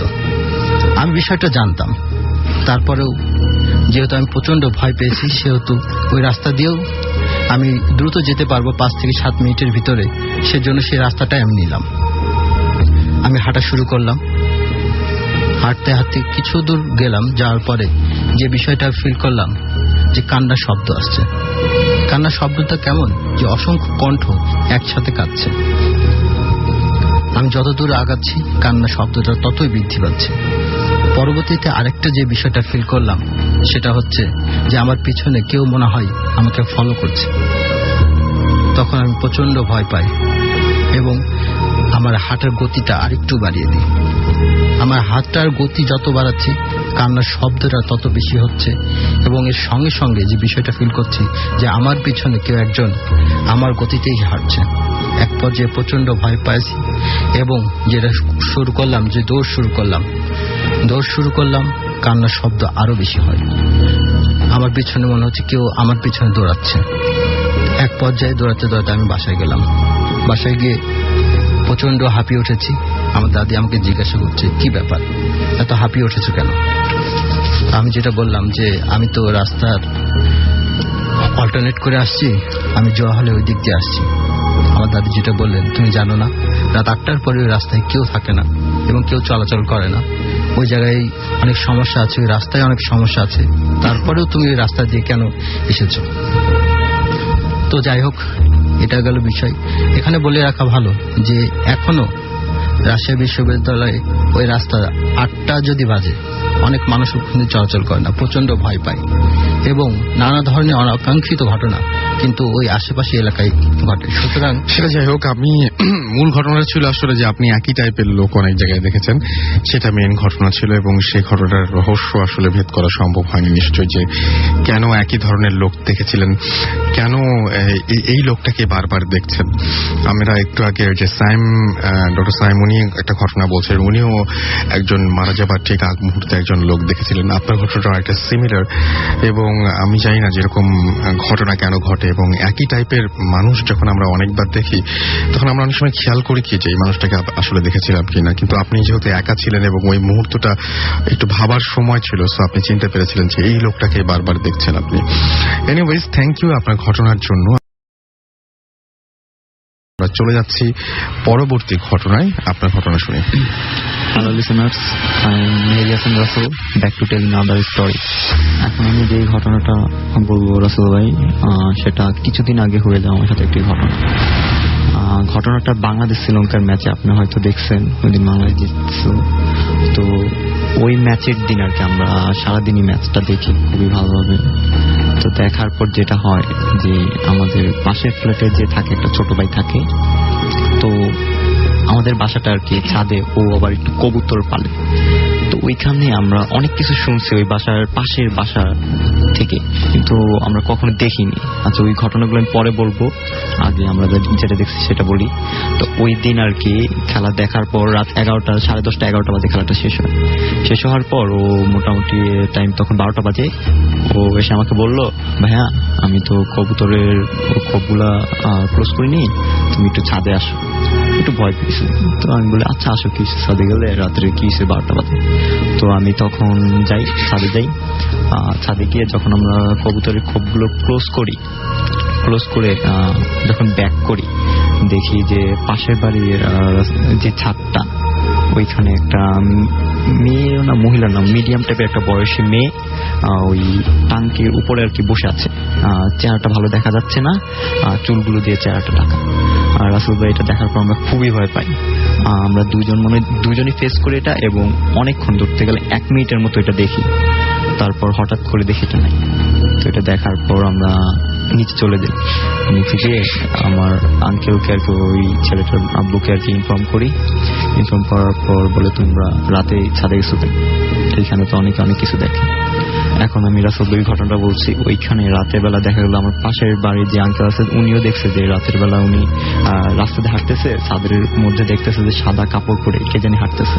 এটা দেখার পর উনি সাথে সাথে ছাদে যায়, ওইখানে গিয়ে দেখে কিছু নেই। এরপর এটা আমরা না এলাকার অনেক লোক ফেস করে এবং মাঝে মাঝে ওই ছাদের থেকে অন্যান্য ছাদে দেখা যায় যে অনেক রকম আর কি, ওই ছাদের যে নিচে বাস থাকে বা পাশের বাসায় থাকে, তারা অনেক রকম কণ্ঠের আর কি সাউন্ড পায়, যে কাঁদতেছে হাসতেছে এমন সাউন্ড পায়। তো আমার ফ্রেন্ডের সাথে আরেকটা ছোট ভাইয়ের সাথে আরেকটা ঘটনা ঘটে। কয়েকদিন দুপুর বেলা আর কি ছাদে এই কবুতরি উড়াতে গেছিল আর কি। তো ওই সময়টায় যেটা হয় যে ওড়ানোর সময় উড়িয়ে আর কি ওর নিচে নামবে, এমন আর কি একটা স্টেপ নামার পর ওকে পিছন দিয়ে ডাকবে, কি রে কই যাস। এটা ডাক দেওয়ার পর ও সাথে সাথে পিছিয়ে তাকায়, দেখে কেউ নাই। তো এটা দেখার পর ও খুব ভয় পায়। এরপর থেকে আর কি সবাইকে নিয়ে ছাদে যায়। তো এটার পেছনে আর কি পরে আমরা যেটা জানতে পারি এই ঘটনাটা কিসের জন্য হচ্ছে, যে এই ঘটনাটা পেপার আসছিল যে কিছুদিন আগে ওই বিল্ডিং থেকে একটা মহিলাকে আর কি তার হাজবেন্ড গলা টিপে মেরে ফেলে আর কি। মেরে ফেলার পর এটা আর কি যাতে কোনো কিছু না হয় এজন্য ওটা আর কি যে খাটটা ছিল, বক্স খাট ছিল, ওটার এর ভিতরে আর কি লাশটা গুম করে। তো এটা করার পর অনেকদিন পর পুলিশে এটা বের করে। এরপর থেকে এরকম ঘটনা ঘটে, এখনো এরকম ঘটনা ঘটতেছে রাসেল ভাই। যে কয়েকদিন আগে আরেকটা ঘটনা ঘটছে রিসেন্টলি 2 দিন আগে, যে আমাদের একটা ভাই আর কি ছাদে আর কি আমাদের পাশের ফ্ল্যাটে ছাদে আর কি বাড়ির ছাদে থাকতে গেছে রাত্রেবেলা, ওই যে অনুষ্ঠান ছিল। তো উনি দেখছেন যে একটা মেয়ে আর কি ওই একই সেম যে টাঙ্কির সামনে বসে আছে, বসে বসে আর কি ওনার দিকে তাকিয়ে হাসতেছে। তো এটা দেখে উনি নিজে সেন্সলেস হয়ে যান এবং সবাইকে বলেন। এখন অনেক হুজুর ডাকা হয়েছে, এখন এটা নিয়ে আর কি ইয়ে করতেছে। ওকে, থ্যাংক ইউ সো মাচ। যারা ছাদে বসে আমাদের প্রদর্শন শুনছেন তাদের প্রত্যেককে অনুরোধ করবো একবার আপনাদের ট্যাঙ্কির দিকে তাকান এবং দেখেন যে আসলে ওরকম কোনো কিছু দেখা যায় কিনা, বা যারা ঘরে বসেও শুনছেন তারা ইচ্ছা করে ছাদে উঠে যেতে পারেন এবং দেখে আসতে পারেন। কিন্তু আমরা পরবর্তী ঘটনায় যাচ্ছি আমাদের পরবর্তী গেস্টের কাছে। তার নামটা বলে আপনার ঘটনাটা শুরু করেন। Hi listeners, my name is Nafis from Bolton. ওকে, শুনি আপনার ঘটনা। আমার নেক্সট ঘটনাটা লাইক আমি বলবো একটা সিকোয়েন্স ছিল যে এটা জাস্ট আমি দেখি নাই, ইভেন কি এটা আমি সহ আরো 5 জন মানুষ এই জিনিসটা দেখেছে। আচ্ছা, তো আমি বলবো যে তখন উইন্টার সিজন, তো অ্যাজ ইউজুয়াল উইন্টার সিজন মানুষ ব্যাডমিন্টন খেলে। তো আমিও আমার ছাদে আমার ছোট এক ভাই নাম কুশল, ওকে নিয়ে আমি ছাদে ব্যাডমিন্টন খেলতে যাই। তো সাধারণত আমার সাথে আরো কয়েকজন আমার কাজিনস এন্ড অল থাকে। তো সেদিন জাস্ট আমি এন্ড কুশল, শুধু আমরা 2 জন। তো আমি এটা বলে রাখি যে আমাদের ছাদটা একটু রেক্ট্যাঙ্গুলার, তো অর্ধেক, আর বাকি অর্ধেকে হচ্ছে লাইক ওয়াটার ট্যাঙ্কটা উপরে আপার স্ট্রিটে। তো আমরা প্রায় রাত ধরে ব্যাডমিন্টন খেলি। খেলতে খেলতে আমি মানে আমার চোখ উপরে যায়। তো আমি লক্ষ্য করি যে কেউ আমাদের দিকে উকি দিয়ে তাকিয়ে আছে। তো আমি ওইটা দেখে আমি উপরে তাকাই। উপরে তাকিয়ে দেখি যে ওটা ভ্যানিশ না হয়ে জাস্ট পিছিয়ে সরে গেল। তো আমি প্রথমে ভাবি যে ওটা হয়তো আমার বড় ভাই হবে, কারণ ও সাধারণত আমার মানে ওর ফ্রেন্ডদের নিয়ে ছাদে উঠে। তো আমি ওটা কোনো গুরুত্ব দিই না। তো পরে আমি কুশলের সাথে আবার খেলা শুরু করতে থাকি ব্যাডমিন্টন। এগেন কিছুক্ষণ পরে আমি আবার ওই ব্ল্যাক ফিগারটা দেখা যায়, আবার উকি দিয়ে আছে গ্রিলের উপর দিয়ে। তা আমি আবার উপরে তাকাই, উপরে তাকিয়ে দেখি ওটা আবার পিছনে চলে গেল। তো আমি আমার পুরো পায়ের উপর দাঁড়ালে আমি উপরের ছাদটা অ্যাটলিস্ট হাফ হলেও দেখা যায়। তাকিয়ে দেখি কিছু নাই, নাথিং। পরে আমি আবার কোনো পাত্তা না দিয়ে আমি আবার আমার গেমে কনসেন্ট্রেশন দেওয়ার চেষ্টা করি। থার্ড টাইম আমি এগেন ওই জিনিসটা দেখতে পাই, আবার উকি দিয়ে তাকিয়ে আছে। আমি যখনই তাকাই দেখি ওটা পিছিয়ে ফিরে যাচ্ছে। এবারে আমি একটু লাফ দিয়ে দেখার চেষ্টা করলাম, দেখি নাথিং, কিছু নেই। তো তখন আমি বুঝতে পারি আমার ভাই যে উপরে নাই, ডেফিনেটলি উপরে নেই, অন্য কিছু হবে। তবুও আবার গেমে কনসেন্ট্রেশন দেওয়ার চেষ্টা করি। ফোর্থ টাইম এগেন আমি জিনিসটা দেখতে পাই, এন্ড অ্যাজ ইউজুয়াল এটা আবার পিছিয়ে চলে যাচ্ছে। এটা নিজেকে হাইড করার চেষ্টা করছে। তো এবারে আমি কি করি যে উপরে উঠি, গ্রিলটার উপরে মানে পাড়া দিয়ে উপরে তাকিয়ে দেখি। তো আমি পুরো হোল উপরে ছাদের ভিউটা দেখা যাচ্ছে। দেখি নো ওয়ান ইজ দেয়ার, কেউ যে ওইখান থেকে যে লুকিয়েও যে যাবে ওরকম কোনো স্কোপ নেই। আমাদের মানে ছাদটা থেকে পিছনেও কোনো ছাদ নেই, আশেপাশে যে লুকিয়ে যাবে মানে পালিয়ে যাওয়ার কোনো ওয়েও নাই। আর এত তাড়াতাড়ি যাবে যে আমি মানে কোনো রাস্তা দেখিনি। তো এটার মানে একটা উইয়ার্ড পার্ট হচ্ছে আমি উপরে দেখেন কুশলকে কিছুই বলি না, মানে পুরা যে আমি 4 বার যে দেখলাম কুশলকে একটা কিছু বলি না। ওই আমাকে জিজ্ঞাসা করে ভাইয়া কি হয়েছে।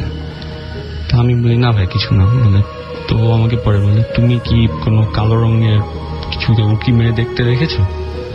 তা আমি ওর কথা শুনে আমার খুবই ভয় লাগে, এখন আমার এখনো ভয় লাগতে ট্রুথ।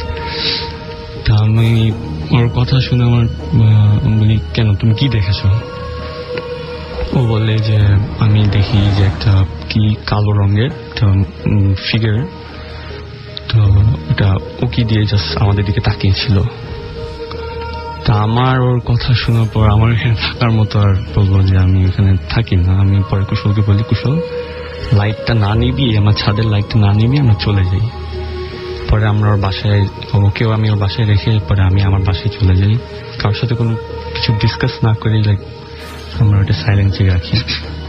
ওকে, আপনার আরেকটা ঘটনা আছে, সেটা আমরা শেষ করে ফেলি একদম, যেহেতু সময় এখন কম, একবারে শেষ করে। তো এই নেক্সট ঘটনাটাও লাইক এটা আমার কুশলে একসাথেই ঘটে। আমরা ছাদেই তখন দাঁড়িয়ে থাকি, মাগরিবের আজান শেষ, তখন অন্ধকার নেমে আসছে। আমরা দাঁড়িয়ে নর্মালি জাস্ট কথা বলতে থাকি। তো কথা বলতে বলতে হঠাৎ করে আমি দেখি যে আমাদের ছাদের, আমার হাতের তখন ডান কর্নারে বল টাইপ অফ ব্ল্যাক কালার বল এখানে জাস্ট ফ্লোট করছে। তা আমি প্রথমে ভাবি যে ওটা হয়তো কোনো বাতাসের কারণে কোনো কিছু ঘুরে ঘুরে হয়তো কিছু একটা হচ্ছে। তো প্রথম আমি এটা লাইক ইগনোর করার চেষ্টা করি, ওর সাথে কথা বলতেছি। বাট পরে গিয়ে আমি দেখি যে ওই জিনিসটা গ্র্যাজুয়েটলি লাইক বড় হচ্ছে, প্লাস ইটস লাইক মুভিং। ওটা ডান থেকে বাম কর্নারে লাইক মুভ করে যাচ্ছে। আচ্ছা, তা ওইটা দেখার পরে আমি বলবো আমার সাথে সাথে আমার ভিতর ভয় কাজ করে। তা আমি পরে কুশলকে বলি যে কুশল তুমি এখান থেকে দৌড় দাও। ও প্রথমে বলে, কেন ভাই কি হয়েছে? আমি বলি, তোমার জানা লাগবে না, তুমি জাস্ট দৌড় দাও, কোনো কথা না বলে। ও এগেন আমাকে জিজ্ঞাসা করে। তা আমি ও জিজ্ঞাসা করে, ও দেখে যে আমি পিছে তাকিয়ে আছি, ও পিছে ঘুরে দেখে ওই জিনিসটা। তো ওইটা দেখে ও তখন দৌড় দিয়েও যখন চলে যায়, তো আমি ওর সাথেও দৌড় দিই। তা আমাদের ছাদ থেকে মানে গেটের বাইরে ওখানে একটা ওয়াল আছে, ওয়াল থেকে অ্যাটলিস্ট ওই পুরো ছাদটা ভিউ দেখা যায়। তা আমি ওখানে ওর দৌড় দিয়ে যাওয়ার সময় আমি বলবো যে আমার ভিতরে একটা কিউরিওসিটি জাগে যে জিনিসটা কি, আমার জানার জন্য একটা ইচ্ছা জাগে। ভয়ও হচ্ছিল, স্টিল লাইক গেলাম, ওকি দিলাম, দেখি ওটা ওই কর্নার থেকে অনেকখানি আমি বলবো মুভ করে লাস্ট কর্নারে এসে আরেকটু উপরে উঠলো। ওটা আমি বলবো একটা ফুটবলের সাইজের মতো ছিল, ব্ল্যাক কালার ফারি। উপরে উঠে প্রায় 3 থেকে 4 ফিট পর্যন্ত উপরে উঠলো, লাইক গন। তো ওইটা দেখে ওই গন পার্ট লাইক ওইটা কুশল আর দেখে না, তো ওইটা আমি দেখে আমি পরে চলে যাই। ওইটাও আমি পরে ওর সাথে ওই পার্টটা শেয়ার করি। আচ্ছা। Hello listeners, I am Mehedi Hasan Rasel. এখন আমি যে ঘটনাটা বলবো সেটা আমার বড় ভাইয়ের সাথে হয়ে যায় একটা ঘটনা। উনি চিটাগং ইউনিভার্সিটিতে এখন পড়েন। তো রাসেলের যখন তিনি চিটাগং ইউনিভার্সিটিতে ভর্তি হন, তখন ভার্সিটিতে ফার্স্ট টাইম আর কি হলগুলো পাওয়া যায় না। তো উনি আর ওনার ফ্রেন্ড একটা হঠাৎ একটা নতুন জায়গায় গেছে, তো এখানে একটা বাসা পাওয়া একটু কষ্ট, তো একটা বাসা পান। তো বাসাটা এমন ছিল যে অনেক বড় এরিয়ার ভিতর ছিল বাসাটা, চারিদিকে বাগানের মতো ছিল, বাগানি ছিল, আর মাঝখানে একটা বাসা ছিল, বাসায় শুধু বাড়িওয়ালা থাকতো, আর আমার ভাই দুজন আর কি, 3 সেট ছিল রুমগুলা। তো ওনারা যখন থাকা খুব সহজেই পেয়ে দেন বাসাটা পাওয়ার পর কিছুদিন পর ওরা স্বাভাবিকভাবেই থাকতে থাকে ওই বাসাটায়। আর কিছুদিন পর যেটা হয় যে বাসার পেছনে অনেকগুলো ঝোপ ছিল এবং ওই জায়গাটায় গাছ ছিল, অনেকগুলো বাগান। আচ্ছা। তো ওইখানটায় একদিন শুনতে পায় যে কে জানি কাঁদতেছে। এটা দুজনই একসাথে শুনতে পায়, কিন্তু একজন আরেকজনকে বলে না বলে নর্মালি নিয়ে নেয়। এরপরে যেটা হয়, আস্তে আস্তে চলে যায়। আবার কিছুদিন পর দেখা যায় যে এই জিনিসটা আরো বাড়ার পর একদিন আর কি বৃষ্টির দিন ছিল, ওদিন ওনারা শুনতে পায় যে নুপুরের শব্দ এবং কাঁদতেছে। এটা শোনার পর ওনারা একজন আরেকজনকে এটা বলে যে এটা শুনতেছ, বলে আরেকজন বলে হ্যাঁ এটা তো আমি শুনছি, এখন কি করা যায়? এটা তো গ্রাম সাইড, এমন কিছু হতেই পারে, তুই কাজ করিস, রাত্রেবেলা বের হইস না। তো এটা বলার পর বাড়িওয়ালার কাছে এটা ইনফর্ম করে। বাড়িওয়ালা বলে বাবা তোমরা এখানে আসছো পড়ালেখা করতে, সুন্দরভাবে পড়ালেখা করো, রাত্রেবেলা বেড না হলেই হয়। তারপরে ওরা এভাবে থাকতে থাকে। কিছুদিন পর যেটা হয় যে একদিন আর কি ওরা দুজন আর কি একদিন স্বপ্ন দেখে যে একটা মেয়ে আর কি ওদের বাসায় আসছে এবং এসে একজনকে গলা টিপে মারতেছে, বলতেছে এই জায়গায় থাকবি না। এটা এই স্বপ্নে দুজনই দেখছে, বাট একজন একজন কাছে শেয়ার করে না। আচ্ছা, এটা শেয়ার না করতে করতে এমন এক সময় আসে যে দেখতে আর কি একদিন আর কি শেয়ার করার পর দুজনই ভয় পেয়ে যায় যে এই সব স্বপ্ন দেখতেছি, এই ঘটনাটা কি। তারপর এটা দেখার পর তবু ওরা কিছু নেয় না, থাকার পর কিছুদিন পর যেটা হয় যে ওই সময়টা আর কি ঘরের বাইরে দেখতে পাই ওই সাইড থেকে এবার নক করতেছে কে যেন জানা। খুবই ভয়াবহ ব্যাপার। ওই জায়গাটা ছিল রাসেল ভাই। তো ওইটা দেখার পর নক করার শব্দ দেখার পর ওরা আর ইয়া করে না, পরের দিন আবার বাড়িওয়ালাকে কমপ্লেন করে। বাড়িওয়ালা বলে একই যে ওই জানলাটা খুলবা না তোমরা। তারপর একদিন হয় কি যে ওনার সাথে যে ফ্রেন্ডটা থাকে ওইটা খুবই অসুস্থ হয়ে যায়। দেখা যায় সকালবেলা গেছে উনি ভার্সিটি ক্যাম্পাসে এসে দেখে ওই ফ্রেন্ডটা অনেক অসুস্থ, এত পরিমাণ জ্বর ওনাকে হাসপাতালে নিতে হয়। তো ওনাকে ধরে সবাই হাসপাতালে নিয়ে যায়। ওদিন আবার আমার ভাই একটু ভয় পেতেছিল, কারণ ওনাকে একাই এই বাসা থাকতে হবে এবং এই বাসা থেকে কিন্তু অনেক কিছু দেখতে পেয়েছে তারা। তো এটা দেখার পর আমার ভাই ওদিন রাতে সাহস করেই থাকতে থাকে বাসাটায়। তো ওই দিন রাতে কোনো এক কারণে ওনার ঘুমটা ভেঙে যায়। ভেঙে গিয়ে যেটা হয় যে উনি একটু বাইরে বের হতে চায়, যে টয়লেটের দিকে যাবে। তো টয়লেটের দিকে যায়, টয়লেট থেকে এসে আবার ঘুমাতে এসে পড়ে। ঘুমাতে এসে পড়ার পর যেটা হয় যে উনি শুয়ে থাকে, দেখতেছে যে ওনার পাশে কেউ একজন আছে। তো ওদিন উনি একটু পর তাকায় না, একটু পর মুভ করে যেটা দেখতে আসলে খুবই ভয়াবহ একটা ব্যাপার যে ওনার সাথে একটা সেম টু সেম ওনার মতোই একজন শুয়ে আছে। আচ্ছা, দেখে উনি খুবই ভয় পায় এবং সেন্সলেস হয়ে যায়। ওনার অনেকদিন জ্বর ছিল। তো এটা জানাজানি হওয়ার পর ওনার অনেক জ্বর ছিল, এটা আবার উনি বাসায় ইনফর্ম করে। মানে ঠিক ওনার মতোই একজন ওনার পাশে শুয়ে আছে। ওনার মতো একজন, উনি এটা দেখে পুরো যে সেন্সলেস জ্বরও। এরকম ঘটনা বেশি বেশি ঘটে না কেন? এরকম ঘটনা ঘটলে মানুষজন আমাদেরকে শেয়ার করবেন এবং আমরা আরো বেশি ভূত এফএম নিয়ে এরকম ঘটনা শুনতে পারবো। আমরা চলে আসছি সাহেবের কাছে। থ্যাংক ইউ রাসেল ভাই।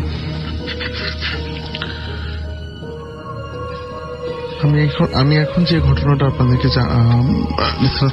বলতে চাচ্ছি, এই ঘটনাটা কিছুটা প্যাথেটিক একটা ঘটনা। আমি এই জন্য প্যাথেটিক বলছি যে এটা যে ফ্যামিলিটাকে ঘিরে হয়েছে বা যে আমার ফ্রেন্ডের সাথে হয়েছে, যেখানে আমিও ছিলাম।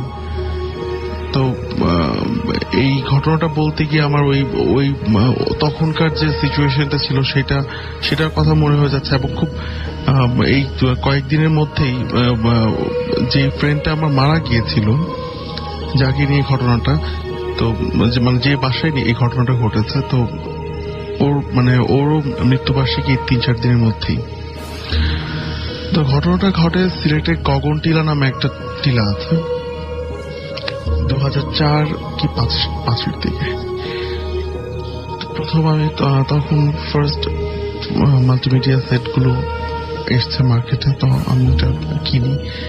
কেনার পর ওই ফ্রেন্ড আমাকে বলে, ওটা বলে রাখা ভালো যে সেটা ফ্রেন্ডটা ছিল ট্রাইবাল। তো ওদের বাড়িতে আমাকে ইনভাইট করে যে ওর বোনের বিয়েতে যাওয়ার জন্য ইনভাইট করে। তো আমি গিয়েছি সেখানে, ওই ফ্রেন্ডের সাথে গেলাম, বোনের বিয়েতে গেছি। তো ওই বোন মানে আপু যে ছিলেন, ওই আপু বেসিক্যালি একটা ছেলেকে পছন্দ করতো খুব। তো সামহাও ওইটা আবার আশপাশের যে ওখানকার যে মাস্তান ছিল এরা এটা জিনিসটা পছন্দ করতো। তারা ওদের মধ্যে একজন ছিল যে আপুকে বিয়ে করার জন্য মানে পাগল ছিল যে উনি ওনার মেয়েটাকে বিয়ে করবে। তো কিছুদিন পরে যে ঘটনাটা ঘটে, এই ঘটনাটা আপনি পরে শুনতে পারি, কিন্তু এটা আগে বলে দিচ্ছি ঘটনাটা ভেতরে মেইনলি যাওয়ার জন্য। যে ওই যে ছেলেটা বেশি ছিল, ইগার ছিল যে মেয়েটাকে বিয়ে করবে, ওই ছেলেটা সামহাও মারা যায়। মারা যাওয়ার পরে তো আপু মোটামুটি দুইটা ফ্যামিলির জন্য সেটা সুখকর হয়ে যায় যে না, যে সে যে ছেলেকে চাচ্ছে সে ছেলেকে এখন বিয়ে করবে। যাই হোক, হ্যাঁ, তারপরে একদম কি তো বিয়ের দিন ছেলের বাড়ি থেকে সবাই আসলো। আসার পর বেসিক্যালি দেখা যায় যে মেয়েরা একটু ইয়ে থাকে, চুপচাপ থাকে, বা ছেলেরা কিন্তু কিছুটা হলেও একটু মানে একটু হাসি থাকে মুখে, বা একটু নর্মালি তারা মুভমেন্টে থাকে। তো যেটা দেখা গেল যে ছেলেটা মানে আমাদের ওই যে ছেলে বিয়ে করেছে সেই ছেলেটার মধ্যে তেমন কোনো আমি ইয়ে দেখি নাই যে খুব বেশি একটা হাসে না বা চুপচাপ ছিল। তো আমি যখন আমরা বিয়ে পিড়িতে যখন ছেলে মেয়ে একসাথে ছবি তুললাম, বেশ কয়েকটা ছবি তোলার পরে আমি রেস্টরুমে গিয়ে ড্রেস চেঞ্জ করছি যে আবার আরেকটা ড্রেস পরে আসবো। তো তখন চিন্তা করলাম দেখি ছবিগুলো কি উঠছে, কি ছবিগুলো উঠেছে। ছবিগুলো যখন আমি দেখতে গেলাম তখন দেখি যে ওয়াইফ বসে আছে, বাট পাশে হাজবেন্ডের ছবিটা নাই। তখন আমি আরো 4-5টা ছবি যে তুলছে সেই সবগুলোতে আমি চেক করলাম বা চেক আউট করে একটাতেও হাজবেন্ডের ছবিটা আমি পাইনি। হাজবেন্ডের জায়গায় মানে ব্ল্যাঙ্ক ছিল। তারপরে কিভাবে বুঝলেন মানে আসলে ঘটনাটা কি ঘটেছিল? তারপর আমি এটা আমার ফ্রেন্ডকে জানাই। সে ফ্রেন্ড বললো তাহলে সামথিং এখানে কোনো কিছু একটা ঘটনা ঘটছে। আমি আমার ফ্রেন্ড দুজনেই তার তাড়াতাড়ি করে ওই ছেলের বাসায় গেলাম। ছেলের বাবাও সেখানে প্রেজেন্ট ছিল, সেখানে ছেলের মাও আছে। তারপর তাদেরকে না জানিয়ে আমি ছেলের বাসায় গেলাম যে আসলে ভাইয়ার কি হয়েছে। তো ওইখানে গিয়ে দেখি আসলে যে ভাইয়ার অ্যাকচুয়ালি যে ভাইয়ার আসার কথা ছিল তিনি পরে দেখা গেছে যে উনি বাথরুমে মরে আছেন, মানে মারা গেছেন। এবং এখানে যে আসলো সেটা ওই ফেক কোনো কিছু একটা হয়তো বা কোনো অশরীরী কিছু একটা তার রূপ নিয়ে এসে এখানে এসছেন। ওকে, থ্যাংক ইউ সো মাচ।